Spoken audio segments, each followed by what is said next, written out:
Bismillahirrahmanirrahim. Assalamualaikum warahmatullahi wabarakatuh. Alhamdulillahilladzi arsala rasulahu bil huda wa dinil haqq yuzhirahu 'ala ad-dini kullihi walau karihal kafirun. Qala Allah ta'ala fil Qur'anil Karim, a'udzu billahi minasy syaithanir rajim. Innaka la tahdi man ahbabta walakinna Allah yahdi man yasha' wa huwa a'lamu bil muhtadin. Allahumma salli wa sallim ala sayyidina wa maulana Muhammadin wa ala alihi wa sahbihi ajma'in, amma ba'du. Yang saya hormati para alim, ulama, ustaz wal ustazah, para pimpinan jamaah Masjid Baitul Adli yang dimuliakan oleh Allah Subhanahu wa taala. Syukur pada Allah Subhanahu wa taala atas segala limpahan nikmat, rahmat, taufik dan hidayahnya. Pada siang hari ini alhamdulillah sama-sama duduk di tempat yang mulia ini, di masjid yang mulia ini. Mudah-mudahan kita semuanya mendapatkan barokah ilmu yang manfaat fid dini wad dunya wal akhirah. Amin Allahumma amin ya rabbal alamin. Salawat dan salam senantiasa tercurah limpahkan pada baginda Nabi Muhammad sallallahu alaihi wasallam, pada keluarga dan para sahabatnya, para pengikutnya hingga akhir zaman. Jemaah sekalian yang dimuliakan Allah Subhanahu wa taala, tema kita pada siang hari ini yaitu cara mendapatkan petunjuk Allah Subhanahu wa taala. Petunjuk itu atau hidayah adalah jalan menuju jalan yang diridhoi Allah Subhanahu wa taala. Orang yang berada di dalam kegelapan, dia butuh petunjuk, yaitu lampu, sinar. Orang yang dalam keadaan buta, dia butuh petunjuk, ada yang nuntun. Orang yang dalam keadaan bodoh, dia butuh petunjuk, yaitu guru yang mengajarkan. Orang yang tidak paham agama, dia butuh petunjuk, yaitu seorang guru, ustadz, kiai. Oleh karena itu, hidayah itu harus dicari, jangan hanya menunggu saja. Orang diajak misalnya begini, ayo Pak sholat Pak, nanti aja kalau udah tua. Nanti juga, oh saya belum bisa, saya belum dapat hidayah. Bukan seperti itu. Tapi hidayah itu harus kita cari, jangan diem aja. Dengan cara apa? Ya berusaha untuk paham. Di antaranya adalah ngaji, belajar dan belajar. Ini ngaji itu kewajibannya adalah minal mahdi ilal lahdi, dari ayunan hingga liang lahat. Artinya kewajiban itu terus menerus. Jangan karena kesibukan kita melalaikan ngaji, karena ngaji itu terutama ngaji supaya hati kita benar, supaya kita tahu jalan menuju Allah, ya harus ngaji. Kerja terus nggak mungkin, kan ada liburnya. Sabtu Minggu libur bisa digunakan untuk ngaji. Supaya apa? Kita tetap mendapatkan petunjuk dari Allah Subhanahu wa taala. Jemaah sekalian yang dimuliakan Allah Subhanahu wa taala. Dan petunjuk Allah itu mahal. Oleh karena itu ya harus kita cari. Ada orang mendapatkan hidayah, asbab membaca ada. Ada orang mendapatkan hidayah, asbab mendengarkan ceramah ada. Ada orang mendapatkan hidayah, asbab mendengarkan azan ada. Ada orang mendapat hidayah, asbab dia hanya mampir ada pengajian karena hujan, Dia mampir sebentar, asbab mendengarkan nasihat-nasihat agama, terenyuh hatinya. Kemudian dia yang belajar dan belajar, Masya Allah, luar biasa. Ada orang hidayah karena penelitian, sebagaimana yang meneliti jasadnya Fir'aun yang ada di Afrika sana, di laut, apa namanya, Laut Merah Pak ya, Laut Merah kalau nggak salah. Dia meneliti, ya, ini matinya mati biasa apa tenggelam. Di Quran kan dikisahkan tenggelam, berarti masuk air laut.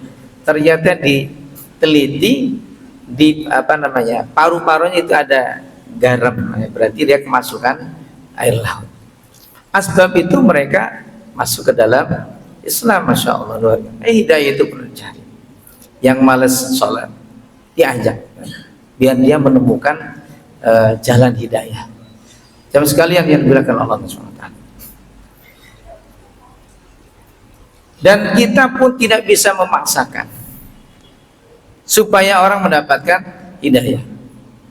Termasuk Nabi pernah mendoakan pamannya Abu Thalib.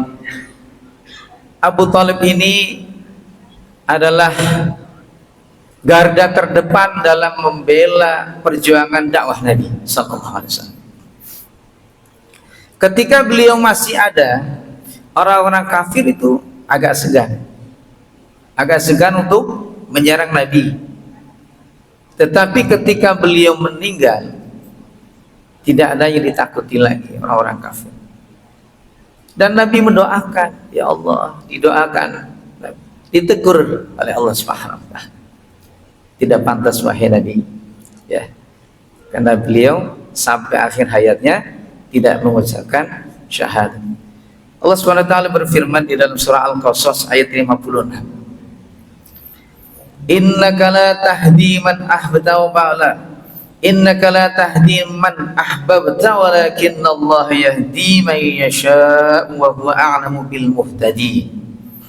Sungguh engkau Muhammad sallallahu alaihi wasallam tidak dapat memberi petunjuk kepada orang yang engkau kasihi, tetapi Allah memberi petunjuk kepada orang yang Dia kehendaki, dan Dia lebih mengetahui orang-orang yang mau menerima petunjuk. Quran surah Al-Qasas 56. Rasulullah sallallahu alaihi wasallam bersabda, "Man ibtuliya fasabar." Barang siapa yang diuji kemudian dia sabar. Wa u'tiya fasyakara. Diberi kemudian dia bersyukur. Wa dzulima faghfara. Ketika dizalimi dia memaafkan. Wa dzalama fastaghfara. Ketika menzalimi dia taubat mengucapkan istighfar, astagfirullahaladzim. Lahumul amnu, maka bagi mereka keselamatan. Wahum muhtadun, dan mereka tergolong orang yang memperoleh petunjuk. Hadis riwayat Imam Baihaqi. Jemaah sekalian yang dimuliakan Allah SWT, coba kita ambil intisari dari hadis ini.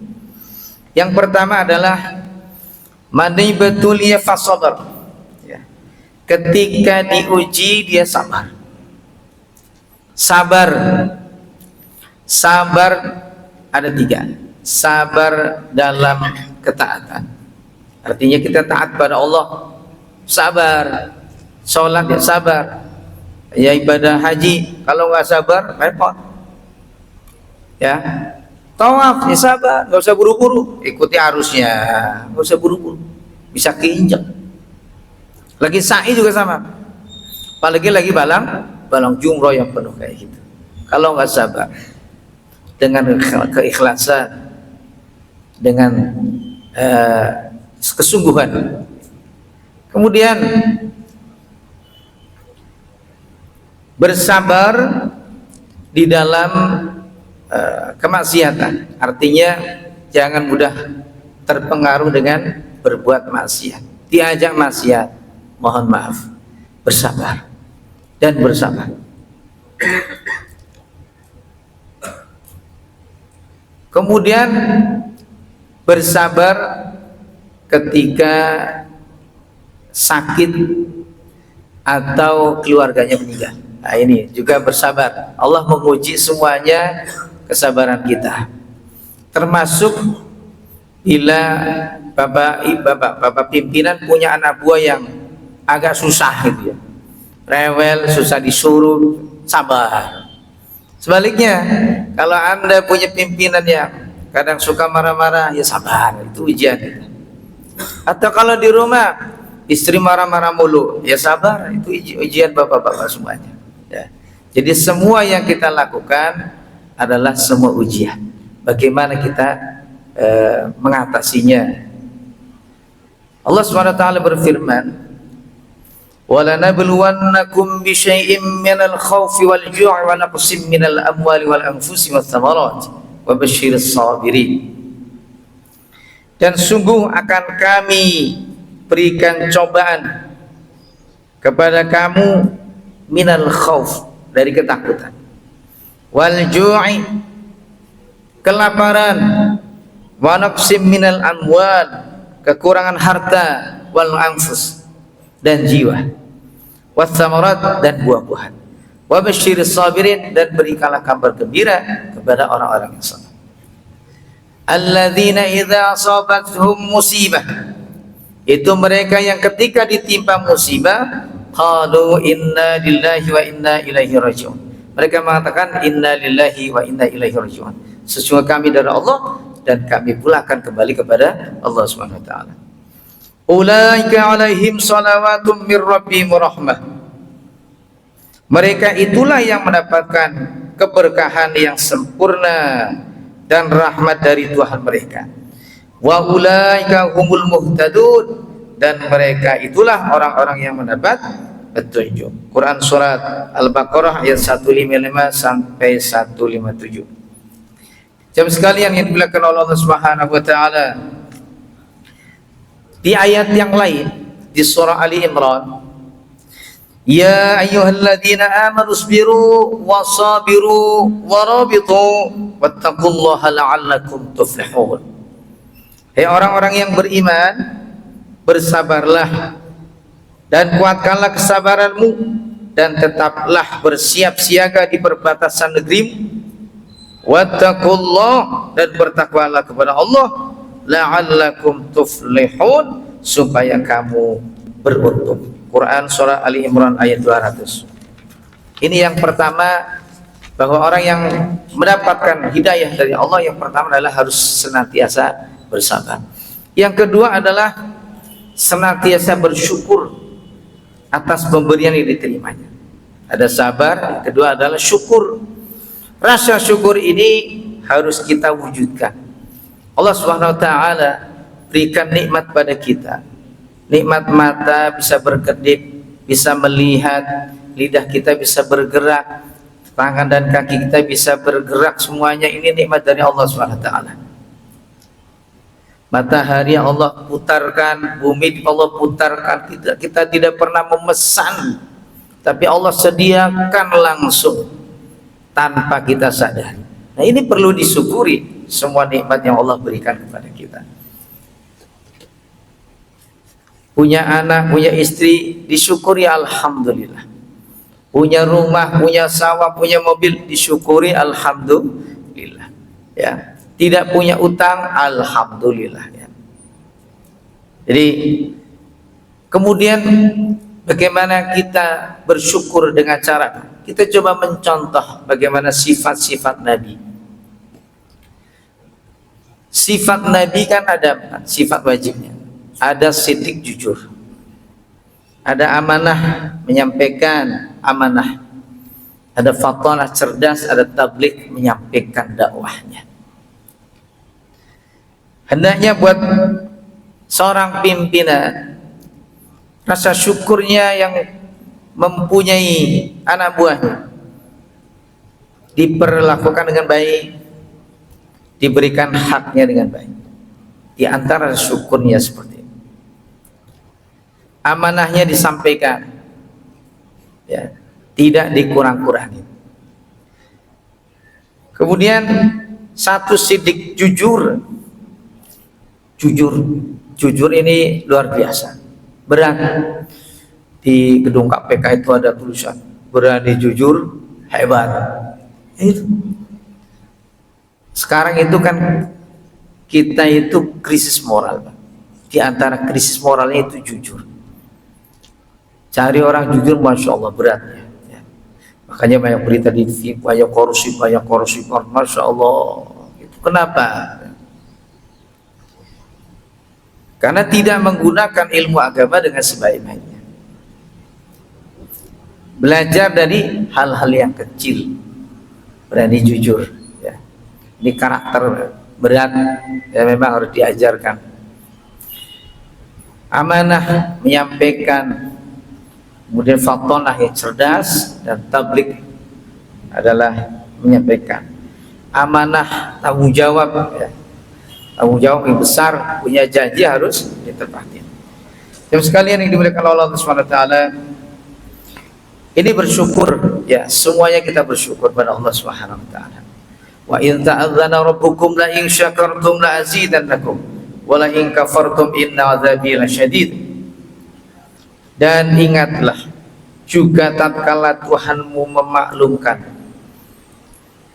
sesungguhnya jika kamu bersyukur pasti kami akan menambah nikmat kepadamu. Wa la in kafartum inna 'adzabi lasyadid. Dan apabila kalian ingkar, kufur kepada nikmatku, inna 'adzabi lasyadid, sesungguhnya azabku amat pedih.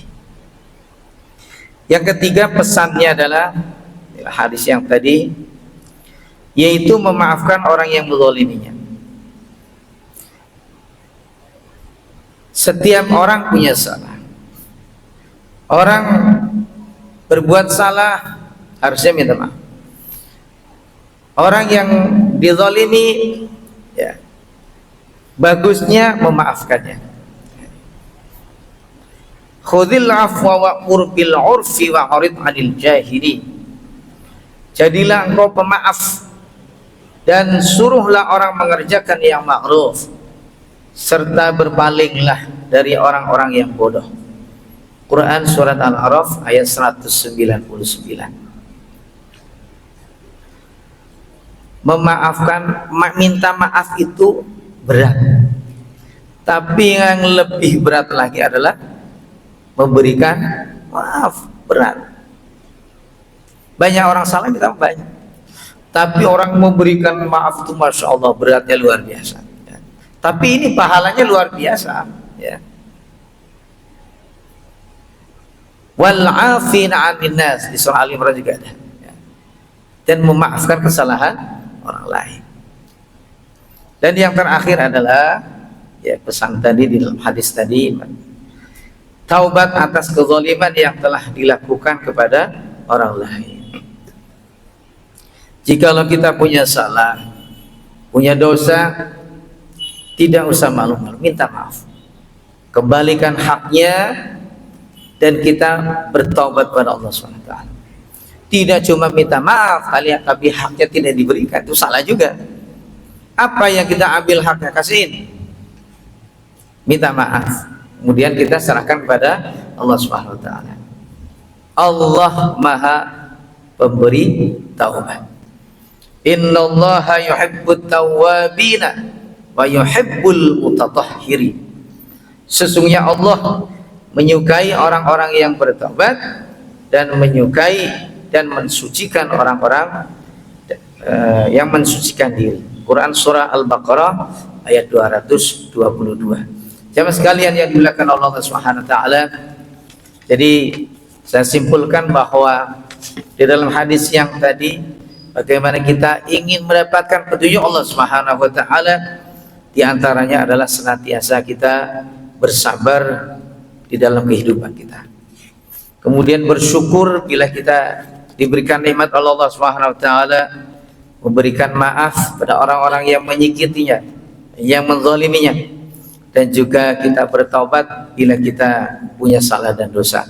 Mudah-mudahan kultum singkat ini bermanfaat buat kita semuanya.